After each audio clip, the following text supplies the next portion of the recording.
Хэрвээ та ажил бүтэхгүй байна, амьдрал болохгүй байна гэж гомдолж байгаа бол энэ бичлэгийг заавал үзээрэй. Би та бүхэндээ боломжгүй гэдэг зүйлийг өөрийн төгөөр үгүйсгэж бүх дэлхийг тойрон хүмүүст урам зориг, итгэлийг өгсөөр яваа нэгэн алдартай илтгэгч эрхмийн талаарх түүхийг хүрэхээр бэлдсэн байна. Мик Вуйчич Австралийн Мельбурн хотод төрсөн. Түүний эзэн сувлэгж байсан бөгөөд жирэмсэн байх хугацаанд бүхэл хяналт шинжилгээндээ орж явж байсан байгаа. Гэхдээ тэр төрөх хүртлээр хүүн Тетре Амалийн хам шинжтэй гэдгийг мэдээгүй байсан. За Тетре Амалийн хам шинжид ямар учиртай юм бэ гэхээр нэг Вуйчич хүү төрөлхийн 2 хөлгүү 2 гаргуу төрсэн байгаа.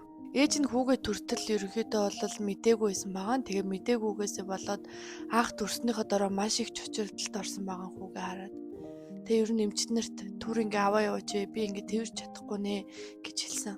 Харин аав нь бас хараад маш их шоконд орсон. Хэсэг хугацаанд шоконд орсон байгаа эцэг нь. Гэхдээ багахан хугацааны дараа аав ээж нь хүүгээ хүлээн зөвшөөрж хүүгээ хайрлаж эхэлсэн байгаа. За тэгээ хүүг сургуульд явж байхад бол мэдээж дээрлэхэлт, ялгарлан гадуурхалт гэх маш их зүйлүүд болж исэн байгаа. Хүүг элдв янзаар хочлон дуудах зүйлүүдийг маш ихээр хийж исэн байгаа. Энэ олон үйл явдлын хажуугаар нэг өөр сэтгэл зүйн асуудалд ороод тэрийг дийлж чадалгүйгээр өөрийгөө байнта усанд ингэж живүүлж алах оролдлогыг хийж исэн. Тэр үедээ юу бодож байсан юм бэ гэсэн чинь нэгийг аав ээж нь маш ихээр хайрладаг байсан болохоор намайг ингэж байхгүй болчих юм бол аав ээж минь маш их шаналх бах та. Тэр хоёрынхоо шаналхыг би үнэхээр хүсэхгүй байна гэд тэр үед болсон баг. Энэ бол тэрний амьдралын эргэлтийн маш том цэг байсан. Нэг огт хүлгүү биш 100 ташаанда 2 хуруутай маш жижигхэн тавхаатай байсан байгаа.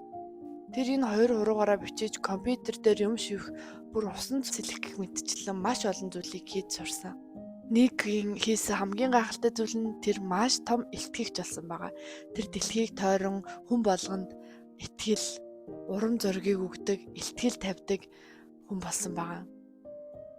Нэг сургуулийнхаа цэвэрлэгч ахтай ярилцдаг байхад тэр ах нь болохоор нэг зөвлөгөө өгдөг гэсэн байгаа.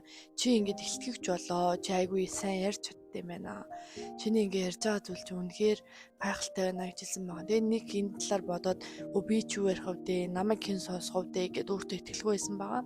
Гэхдээ дараа нь тэр ярихаар шийдээд 52 сургуулийн уцтаж одоо би ингэж бусад хүмүүст урам зориг өгөх юм илтгэл тавих гэсэн юм а. Танаа сургуулийн хүүхдүүдэд илтгэл тавьж өгөө гэсэн боловч 52 удаа 52 сургууль үгүй гэсэн хариулт өгсөн байгаа.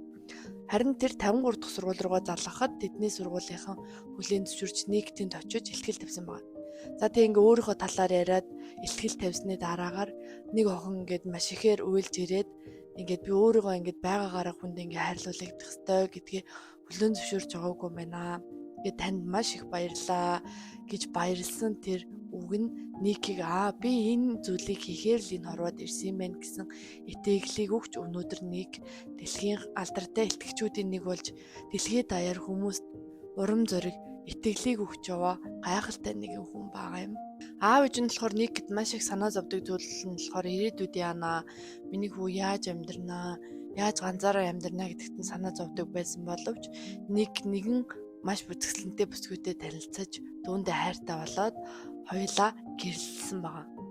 Тэд 2012 онд гэрлэж 4 хүүхэдтэй болоод өнөөдөр ад жаргалтай амьдарч байна.